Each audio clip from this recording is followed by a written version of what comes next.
ওই উমারে ফারুক রাদিয়াল্লাহু তাআলা আনহু রাজত্ব চালাতেন, কিন্তু রাজত্বের বেতন কোনোদিন নিতেন না, রাজত্বের বেতন কোনোদিন নিয়ে চালাইতেন না। আমার উমর রাদিয়াল্লাহু তাআলা আনহু নিজের টুপি সেলাই করে চালাতেন, আর একটা টুপির দাম নিতেন 1 টাকা করে।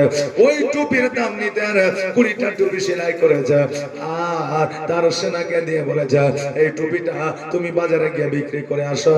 তবে শোনো, 20টা টুপির মধ্যে একটা টুপি কিন্তু খারাপ আছে, কেউ যদি নাই তাকে দেখিয়ে দিয়ে দেবে, আর যদি দেখিয়ে না দেওয়া হয় তবে এই টুপিগুলা তুমি বিক্রি করবে না। একটা টুপি খারাপ আছে, তাই টুপিটা দেখিয়ে তারপরে দিবে, যদি নেয় তাহলে নিবে, আর যদি না নেয় তবে তুমি দিবে না। কারণ লুকিয়ে চুপিয়ে ব্যবসা করলে সেই ব্যবসাটা আমরা মুসলমান আমাদের জন্য প্রযোজ্য হবে না, সেটা হারামে পরিণত হয়ে যাবে। জোরে বলেন নাউজুবিল্লাহ। হে বাবাজি ভাইরা, আমার উমর যখন এই কথা বললেন, এই কথা বলার পরে এবার বাবা টুপিটা দিয়ে পাঠালেন। এবার বাজারে যখন দেখেছে ওমরে ফারুক রাদিয়াল্লাহু তাআলা আনহুর হাতে সেলাই করা টুপি এসেছে, মানুষ কাড়াকাড়ি শুরু করে দিল। এখন প্রধানমন্ত্রী যদি কোন একটা জিনিস বিক্রি করে, মানে তৈরি করে যদি বিক্রি করে কোন জায়গায় 10 টাকা দাম আর ও 50 পয়সা নিবে, তাহলে মানুষের মধ্যে হুড়াহুড়ি শুরু হবে কি হবে না? যে তোমারে ফারুকের টুপি সেলাই ছিল ভালো এবং টুপি পরতেও লাগতো ভালো, এই জন্য ওনার টুপি মার্কেটে আসলে মানুষ তাড়াহুড়া করে যে যা পারতো নিয়ে নিত। মাত্র 20টা টুপি। এবার বাবা ওই হুড়াহুড়ি করে কি নিয়ে নিয়েছে, ছেঁড়া টুপিটা কে নিয়েছে ও কিন্তু জানতে পারেনি, কিন্তু 20টা টুপিতে 1 টাকা করে 20 টাকায় কিন্তু সে পেয়ে গেছে। ওই 20 টাকা লইয়া উমরে ফারুকের কাছে গেলেন, যাওয়ার পরে 20 টাকা যখন তুলে দিলেন, এবার উমরে ফারুক বলতেছে শোনো, আমি 20টা টুপি তোমাকে দিয়েছিলাম, 20 টাকা আমি তোমার কাছ থেকে পাবো, কিন্তু একটা টুপি খাম ছিল, এই জন্য হয়তো 19 টাকা 50 পয়সা পাবো, নইলে 19 টাকা পাবো, নইলে আমি টাকা একবারে পাইবো না। কিন্তু আজকে শোনো, তুমি 20টা টুপিতে 20 টাকায় দিয়েছ, বলো বলো ওই খাম টুপিটা যে নিয়েছে সে কি স্বইচ্ছায় নিয়েছে নাকি তুমি আন্দাজে দিয়েছ? সৈন্য বলে হুজুর গো, মার্কেটে যখন টুপি আপনার নিয়ে গেল, মানুষ কাড়াকাড়ি শুরু করে দিল, আর কাড়াকাড়ি যখন শুরু হয়ে গেল, আমাদের বাদশাহ কে টুপিটা নিয়েছে আমি জানতেও পারি না, কিন্তু টাকা দিয়ে দিয়েছে। বলে একটু কি আইডিয়া করতে পারছো? বলে না। বলে কে নিয়েছে একটু বুঝতে পারছো? বলে না। ভেবে চিনতে বলো, যদি তোমার 10 দিন সময় লাগে 10 দিন সময় নিয়ে নাও, 20 দিন সময় লাগে 20 দিন সময় নিয়ে নাও, কারণ এই টাকাটা তাকে ফিরিয়ে দিতে হবে। যদি এই টাকাটা তাকে ফিরিয়ে না দিই, সমস্ত টাকাগুলো আমার জন্য বাতিল হইয়া যাবে, 1টা টাকাও এখান থেকে নেওয়া যাবে না। ওই সৈন্য অনেক দিন ধরে আপনার ভাবনা চিন্তা করেছে, টুপি বিক্রয় করতে গিয়েছে, কিন্তু চিনতে পারে না ওই বান্দা আর আসে না। এবার শেষ পর্যন্ত আমার উমরে ফারুক রাদিয়াল্লাহু তাআলা আনহু ওই টুপিগুলার টাকাগুলোকে ফকির মিসকিনদের এক সঙ্গে বসাইয়া খাওয়াইয়া দিল। জোরে বলে সুবহানাল্লাহ। আরে বাবাজি ভাইরা, এখন নেতা মোড়ল মন্ত্রী এইরকম কোথায় পাওয়া যাবে? নিজের মাথায় করে খাবারটাই আপনার মানুষের বাড়িতে প্রজার বাড়িতে পৌঁছে দিয়েছে। কারণ আমি যেহেতু খলিফায়ে রাশিদিন, কিয়ামতের দিন যদি এরা আমার নামে নালিশ করে দেয়, আমি আল্লাহর দরবারে জবাব দিতে পারবো না। জোরে বলে সুবহানাল্লাহ। নবীর প্রেমে পাগল হইলে, নবীর প্রেমে পাগল হইলে আমার আল্লাহ তাআলা খুশি। নবীর দরুদ পড় দিবানিশি, নবীর দরুদ পড় দিবানিশি। ও কি নবীর প্রেমে পাগল হইলে আমার আল্লাহ তাআলা তাআলার দিদার মিলে গো জোরে বলে সুবহানাল্লাহ ও কি নবীর প্রেমে পাগল হইলে আমার আল্লাহ তাআলার দিদার মিলে গো থাকো যদি যদবাহালে থাকো যদি যদবাহালে হইয়া প্রেম দাসী নবীর দরুদ পড় দিবানিশি নবীর প্রেমে পাগল হইলে নবীর প্রেমে পাগল হইলে আমার আল্লাহ তাআলা খুশি নবীর দরুদ পড় দিবানিশি আমার উমর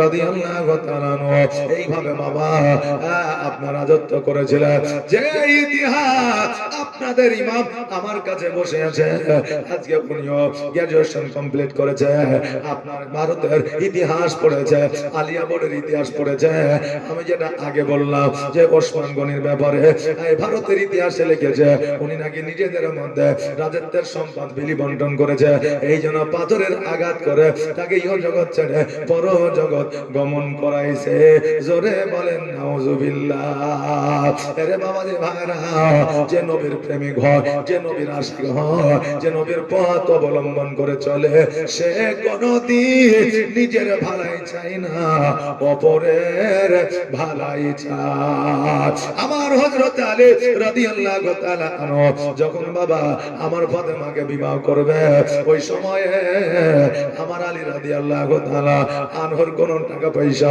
কোনো সম্পদ ছিল না আমার নবীজি বললেন এই আলী শোনো রে ফাতেমাকে বিবাহ করতে গেলে আজকে তোমাকে মোহরানা আদায় করতে হবে মোহরানা যদি তুমি আদায় না করো তবে বিবাহ হবে না বলে হুজুর গো আমার কাছে টাকা পয়সা তো দূরের কথা আমি একবেলা কি খাবো সেটাই আমার কাছে না নবী আমার বলে আলী আজকে বলো বলো তোমার বাড়ি থেকে বিক্রয় করার মতো কিছুই না আলী বলল আমার বাড়িতে তিনটা জিনিস আছে এক নম্বর হলো তলোয়ার দ্বিতীয় নম্বর হলো ঢাল আর তৃতীয় নম্বর হলো একটা লোটা এই তিনটা জিনিস ছাড়া আমার বাড়িতে আর কিছুই না নবী আমার বলে আলী লোটাটা তোমার প্রয়োজন হবে দরকার হবে ওই লোটাটা তুমি ওজু বানাবে পানি পান করবে আলী রে আজকে তলোয়ারটা তোমার নিজের জান রক্ষা করার জন্য কাজে লাগবে তোমার সংরক্ষণের জন্য কাজে লাগবে অতএব শোনো ঢাল কানে না থাকলে অনেক সময় যুদ্ধ করা যায় যুদ্ধে লয় জয়লাভ করা যায় যুদ্ধে শামিল হওয়া যায় তবে ঢালটাকে তুমি বিক্রয় করে দাও আর ঢালটাকে বিক্রয় করে তুমি আমার ফাতেমা আর মোহরানা আদায় করে না আমার আলী বাড়িতে যাওয়ার পরে ঢাল খালাকে নিয়ে আর নামার পরে এবার যেন বাজারে যাচ্ছে বিক্রি করার জন্য রাস্তার মাঝে ওসমান গনি দাঁড়ায় আছে ওসমান গনি বলতেছে এই আলী যুদ্ধ নাই ঝামেলা নাই কোন রকমের সমস্যা নাই ঢাল নিয়ে তুমি কোথাও যাও আলী বলতেছে ওসমান ভাই তুমি কি জানো না আমার ফাতেমার সঙ্গে আমার বিবাহ ঠিক হয়ে গেছে এই ঢালটাকে বিক্রয় করে আমি মোহরানা আদায় করতে চাই বাবা রে আজকে জগতের মধ্যে মোহরানার গুরুত্ব কম আর পণের গুরুত্বটা বেশি 5 লাখ টাকা পণ নিতে হবে এটা আমাদের জানা আছে কিন্তু মোহরানা যে করতে হবে কত এটা আমাদের জানা না 1001 টাকা নইলে 5001 টাকা আমরা মোহরানা করি এই মা বোনেরা ও আমার বাবাজি ভাইরা মোহরানাটা আমাদের জন্য হলো হালাল আর পণ নেওয়াটা আমাদের জন্য হলো হারাম আর যেটা হারাম সেটা আমরা বেশি নিই আর যেটা হালাল সেটাই আমরা কম দিই এখান থেকে বোঝা যায় আমাদের হারামের প্রতি ইন্টারেস্টটা বেড়ে গেছে আর হালালের প্রতি ইন্টারেস্ট আমাদের কমে গেছে বাবাজি ভাইরা ওসমান গনি বলতেছে এই ঢাল কানার দাম কত নিবা বলে কে নিবে বলে আমি নেব আমার কাছে কি বিক্রয় করব না বলে কেন করব না আমি তো ঢাল বিক্রয় করব যে দিবে তাকেই দেব তুমি যদি চাও তোমাকে দেব। এবার ওসমান গনি বলল কত নিবা বলো। বলে আমি তোমাকে দাম কি করে বলবো, তুমি যেটা দিবে সেটাতে আমি দিয়ে দিব। বন্ধু বান্ধবের মধ্যে, আত্মীয় স্বজনের মধ্যে বাবারে কোনো দাম দর হয় না, যদি বন্ধু বান্ধব হয়, যদি মোহাব্বত থাকে। আজকে আমাদের আত্মীয়তার সম্পর্ক এমনই, ভাই যখন বিপদে পড়ে ওই ভাইয়ের সম্পত্তিটা সবার আগে ভাই কিনে, নাকি বলে? ভাইকার বলে না যে ভাই তোমার টাকার দরকার আছে, তুমি 1 লাখ 2 লাখ জমি বেচতে হবে না, তুমি কাজ তোলো পরে আমাকে দিয়ে, কথা বলে না। বলে জমি বেচবি, বলে হ্যাঁ, তাহলে আমাকে দে তোর যত টাকার দরকার তুইলে। এই জন্য বাবা আমাদের আত্মীয়তার মধ্যে পার্থক্য এটা। আগের আত্মীয়তার মধ্যে একে অপরকে দিয়ে সহযোগিতা করেছে, আর এখন আমাদের মধ্যে সহযোগিতার হাতটা তখনই বাড়িয়ে দেয় যখন তার মধ্যে কিছু সার্থকতা থাকে। বাবা রে, এবার হযরত আলী বলল আপনি যেটা দেবেন আমি সেটাতেই দিয়ে দিব। হযরত ওসমান গনি পকেটের মধ্যে হাত ঢুকাইলেন, আর যত টাকা ছিল সব টাকা আমার আলীর হাতে দিয়ে দিলেন। আর আলীর হাতে দেওয়ার পরে এতগুলো টাকা আলী জীবনে দেখে না, পাওয়ার পরে অনেক খুশি হয়ে গেল। ঢালটা দিয়া আমার আলী নবীর বাড়ির দিকে রওনা দিয়েছে। ওসমান বলে আলী রে, এত দান আর কি আছে, একটু দাঁড়িয়ে যাও, কথা বলে যাও। আলী বলতে যে শোনো গো, আমার নবী দাঁড়ায় আছে আমার জন্য, আমি মোহরানার টাকা নিয়ে যাব, আমার নবীকে দেব, আর আমার নবী আমার বিবাহ পড়াবে, আজকে আমার জন্য ওয়েট করতে আছে। যদি নবী নারাজ হয়ে যায় আমি কিয়ামতের দিন জবাব দিতে পারবো না, অতএব আমার দেরি করা যাবে না।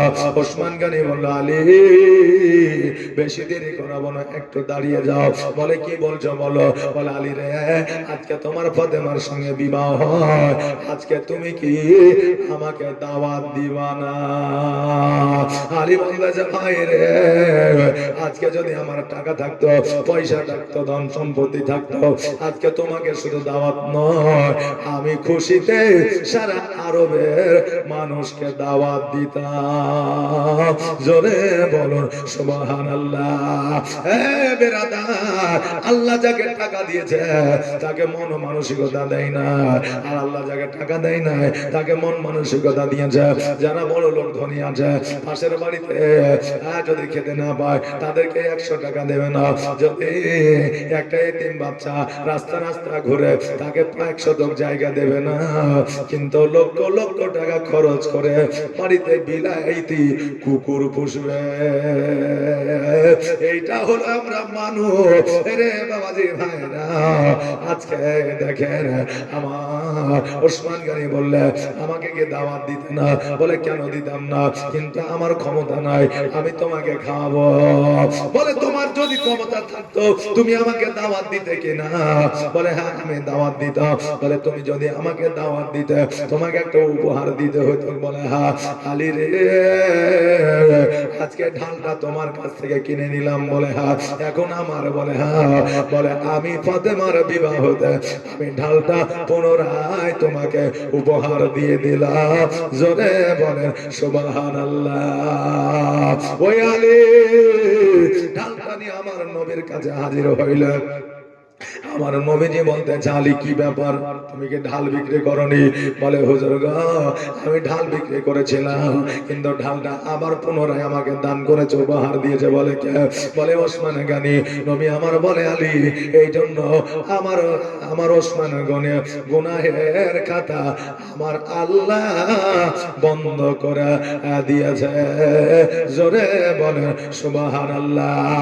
এবার আপনি বলবেন একজন মানুষের গুনার খাতা আল্লাহ কেমন করে বন্ধ করে দিতে পারে? বাবারে, একটা কবিতর, একটা পাখি, একটা মুরগি যখন আপনি নতুন নিয়ে এসে বসবেন তখন তার পর পাখাগুলো তুলে দিবে, সে যেন উড়ে পালাতে না পারে। আপনার বিশ্বাস থাকবে এই কবিতরটা উড়ে পালাতে পারবে না, কারণ তার পর পাখাগুলোকে কেটে দিয়েছে। এই ভরসা থাকে কি থাকে না? থাকে। ওই রকম ভরসা ওসমান গনির উপরে আছে, কারণ তার পরপাকা আমার আল্লাহ উঠে দিয়েছে। ওসমান গনির দ্বারা গুনাহ হইতে পারে না, এটা আমার নবী জানিয়ে দিয়েছে। ভারতের ইতিহাস লিখছে ও নাকি নিজেদের মধ্যে সম্পদ বিনিবন্টন করেছে, এটা সবচাইতে বড় মিথ্যা কথা। জোরে বলে নাউজুবিল্লাহ। বেরাদার, আমার হযরত আলী রাদিয়াল্লাহু তাআলা আমার নবীর হাতে টাকাগুলো উঠে দিলেন, আর আমার নবীর হাতে টাকাগুলো উঠে দেওয়ার পরে আমার নবী কিছু টাকা বেলালের হাতে দিলেন, আর বেলালকে বলল, বেলাল রে আজকে আলীকে বাজারে নিয়ে যাও, কিছু নতুন পোশাক কিনে নিয়ে আসো, আর কিছু খুশবু, আর কিছু খেজুর, আর কিছু মধু কিনে নিয়ে আসিও। আর মধু কিনে নিয়ে আসার পরে ওইটা তুমি মসজিদের মধ্যে রাখিও। আমার কাছে যে টাকাটা রাখলাম এটা আমি ফাতেমাকে মোহরানা স্বরূপ দিয়ে দিব। আমার নবীজি বাড়িতে গেলেন, যাওয়ার পরে দরওয়াজার সম্মুখে সালাম দিলেন। ফাতেমা দরওয়াজাটা খুললে, ফাতেমা কিন্তু জানে না আমার বিবাহ ঠিক হয়ে গেছে। আমার নবী বলে, ফাতেমা আজকে তোমার বিবাহ আমি ঠিক করে ফেলেছি। ফাতেমা তুমি কি রাজি বলো? আমার ফাতেমা বললেন, নবী গো আজকে যখন আপনি আমার জন্য জামাই খুঁজেছেন, আমার জন্য বর খুঁজেছেন, নিশ্চয় ভালো হবে, নিশ্চয় খারাপ হবে না। ওগো নবী আজকে আপনি যার সঙ্গে বিবাহ দেবেন আমি ফাতেমা তাকেই বিবাহ করব। নবী বলে, ফাতেমা আজকে কোন রাজা ধরিয়া আমি বিবাহ দিই নাই রে মা, আজকে কোন টাকা পয়সা সম্পদ বলার সঙ্গে বিবাহ দিই না। ফাতেমা এমন একজনের সঙ্গে বিবাহ দিয়েছি, সে হলো গরিব, তার বাড়ি নাই, ঘর না, এমনকি সে ছাগল বকরি চড়ায়। ফাতেমা বললে, ওগো নবীজি আমার স্বামী যাই করুক না কেন, আমার স্বামী আমার কাছে রাজা, মহা রাজা। জোরে বলে সুবহানাল্লাহ। প্রত্যেকটা বিবির কাছে প্রত্যেকটা স্বামী রাজা, মহারাজা। সবার চাইতে দেখতে সুন্দর, সবার চাইতে দেখতে ভালো হবে, সবার চাইতে ওই স্বামীর ব্যবহার ভালো হবে, তখনই ওই বিবির মোহাম্মত চেনা যাবে। বাবাজি ভাইরা, আমার নবী মুস্তাফা সাল্লাল্লাহু তাআলা আলাইহি ওয়াসাল্লাম খুশি হয়ে গেল। ফাতেমা আজকে তুমি যখন রাজি হইলা আমি নবী খুশি হইয়া গেলাম। যে ফল যোগ যুগান্তরে খুশবু ছড়ায়, এঁকেছি সে ফল মোরা, এঁকেছি সে ফল মোরা মনেরই কাবায়। যে ফল যোগ যুগান্তরে খুশবু ছড়ায়। হাবিবে খোদা তিনি নবী কামলে ওয়ালা, তার ওই ছোঁয়াতে আজ দুনিয়া উজালা, তারে বিরহে দু চোখ, তার প্রেমে পাগল আমি কেঁদে যে বেড়াই। যে ফল যোগ যুগান্তরে খুশবু ছড়ায়, যার নাত পে করে খুদ খোদা তাআলা, কবি আর কবি গাথে শত সুরের মালা, তার প্রেমে পাগল আমি, তার প্রেমে পাগল আমি কেঁদে যে বেড়াই। যে ফল যোগ যুগান্তরে খুশবু ছড়ায়, বাবা যে ভাইরা আমার হযরত আলী রাদিয়াল্লাহু তাআলা আনহু বিবাহ ফাতেমার সঙ্গে হয়েছিল, মসজিদের মধ্যে বিবাহ হয়েছিল। আমার নবীর যেই বিবাহে তারা শরীক ছিল, খেজুর আর মধু খাইয়ে ছিলেন। জোরে বলেন সুবহানাল্লাহ। আজকে বিবাহে যদি বাতাসা আনাসা নিয়ে যাওয়া হয়, আজকে অনেকেই আছে যারা বলে এগুলা শিরক ও বিদআত, এগুলা করা যাবে না। বাবা, আমাদের মধ্যে অনেক রকমের মত পথ হয়ে গেছে। আজকে আমি আপনাদের বলে যাই, আপনাদের মধ্যে জ্ঞান আল্লাহ তাবারক তাআলা দিয়েছে, নিজেরা ভালো করে বুঝবেন, নিজেরা চিন্তা ভাবনা করবেন, করার পরে যেটা ভালো লাগবে সেটা আপনি করবেন, কারণ আপনি স্বাধীন, আপনাকে বাধা দেওয়ার মতো কেউ না। আপনি ভুল পথে কখনো যেন আপনি না যান, এটা আমরা চাই। জোরে বলেন আমিন। আরে বাবা যে ভাইরা, ওই আলী রাদিয়াল্লাহু তাআলা আনহু এত বড় যোদ্ধা ছিলেন। ওই হযরত আলী রাদিয়াল্লাহু তাআলা আনহু সর্বশেষ খলিফা ছিলেন, নাকি বলেন? জি, হযরত আলী সর্বশেষ খলিফা ছিলেন। বাবা, হযরত আলী রাদিয়াল্লাহু তাআলা আনহুকে অনেকেই বাবা মারার চেষ্টা করেছে, কিন্তু কেউ কোনোদিন যুদ্ধে জয়লাভ করতে পারে না। আমার হযরত আলী রাদিয়াল্লাহু তাআলা আনহু যুদ্ধের ময়দানে গিয়েছে। এবার যুদ্ধের ময়দানে যাওয়ার পরে একখানা তীর জান মুবারকে লেগে গেছে।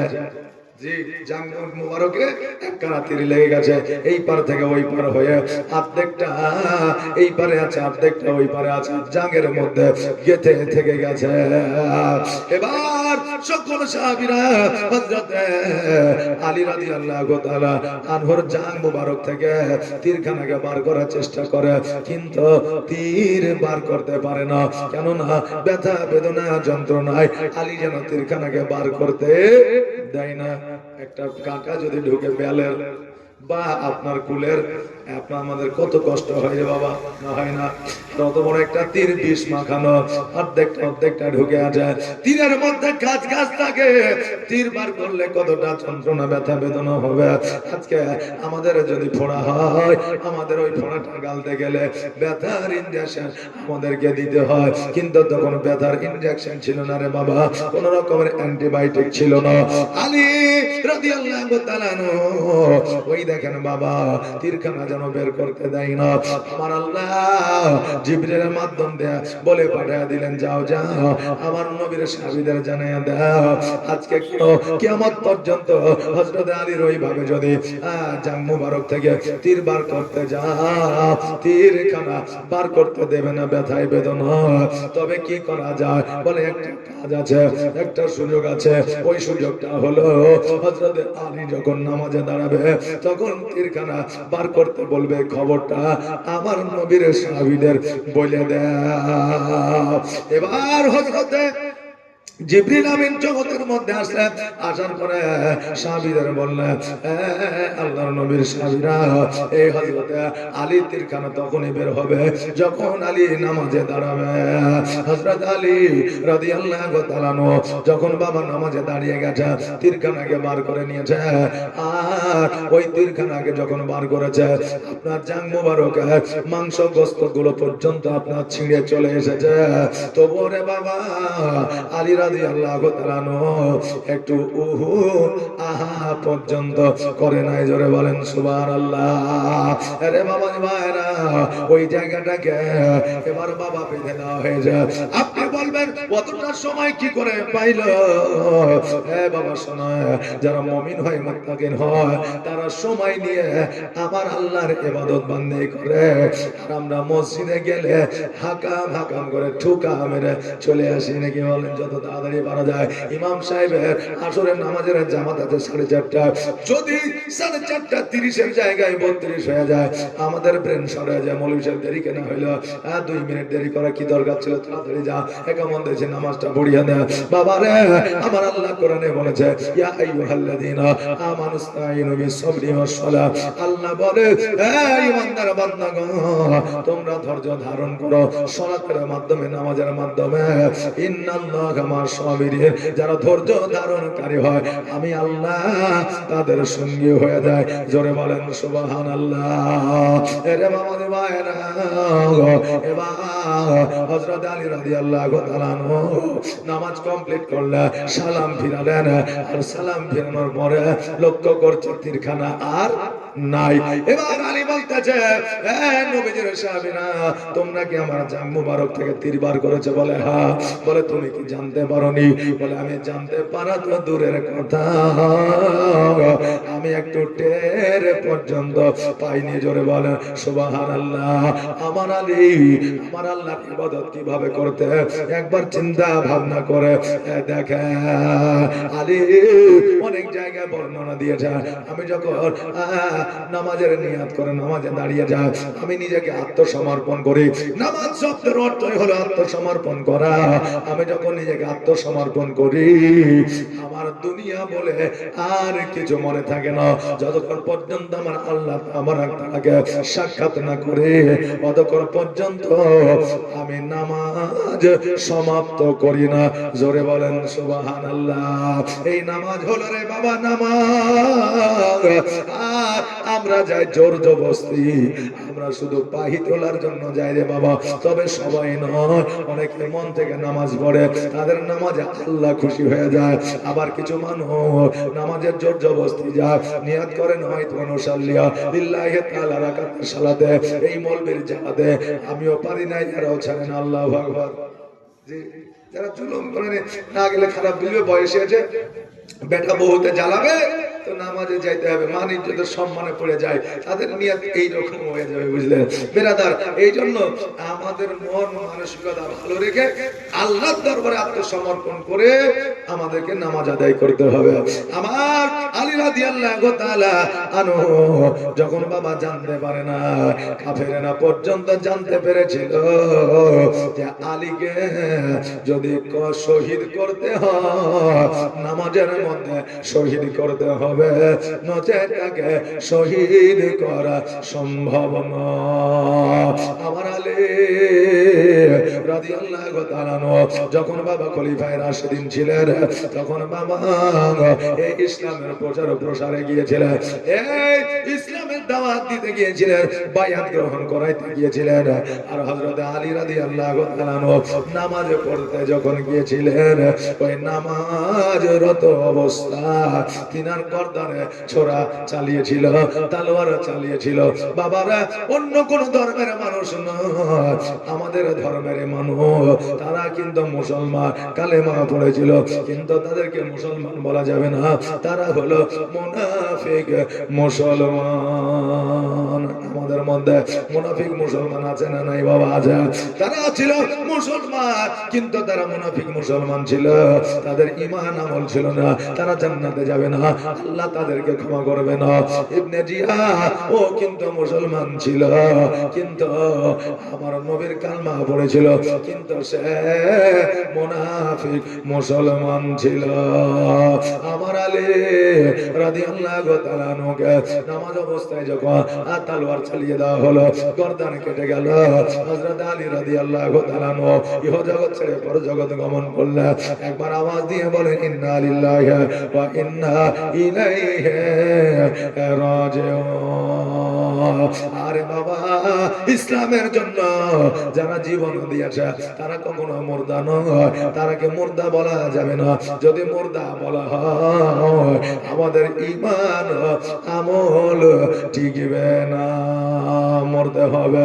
একদিন তোমাকে ভুলে যাইও না, হবে মাটির বিছানা গো তোমার আসল ঠিকানা। এ গাড়ি বাড়ি টাকা করে কিছুই যাবে না, হবে মাটির বিছানা গো তোমার আসল ঠিকানা। কাঁদবে পিতা, কাঁদবে মাতা, কাঁদবে রে ভাই বোন, আরে এসে পাশে বসে কাঁদবে আত্মীয় স্বজন, আর করবে দোয়া খোদার কাছে মমিন মমিনা গো তুমি ভুলে যেও না, হবে মাটির বিছানা গো তোমার আসল ঠিকানা। খালি হাতে এসেছ তুমি, যাবে খালি হাতে, আর শুধু একটা সাদা কাপড় যাবে তোমার সাথে, আর আমল ছাড়া তোমার সাথে কিছুই যাবে না গো তুমি ভুলে যেও না, হবে মাটির বিছানা গো তোমার আসল ঠিকানা। ইজরাইল ফারিস্তা যেদিন হাজির হবে এসে,